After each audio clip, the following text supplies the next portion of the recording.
მოსახლეობა მედიკამენტებზე ფასების კლება ვერ იგრძნო. ასეთია ჯანდაცვის საკითხებში ექსპერტის მოსაზრება. მარინა ბერაძის განმარტებით ქვეყანაში გარკვეული მედიკამენტები გაიაფთა, ნაწილი კი გაძვირდა. როგორც ექსპერტი აღნიშნავს, მედიკოსების გარკვეული ნაწილი პაციენტებს კვლავ ძვირადღირებულ პრეპარატებს უნიშნავს. გარკვეული მედიკამენტები გაიაფთა და გარკვეული მედიკამენტები გაძვირდა. და ადამიანებისთვის შესამჩნევის არ არის, იმიტომ რომ მედიკამენტს ძირითადად მაინც ადამიანი ყიდულობს, პაციენტი ყიდულობს ექიმის რეკომენდაციით და აი ეს ექიმი, რომელიც დაკავშირებული არის ორგანულად ფარმაცევტულ კომპანიასთან და კლინიკასთან, რომელსაც ფარმაცევტული კომპანია ფლობს.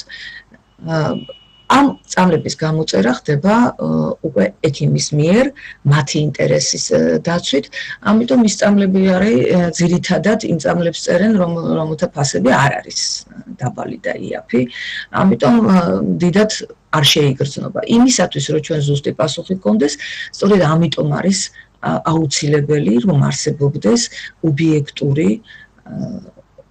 ორგანიზაცია, რომელიც ჩაატარებს ამ კვლევას და ის არ იქნება არც პარტიული და არც სახელმწიფო.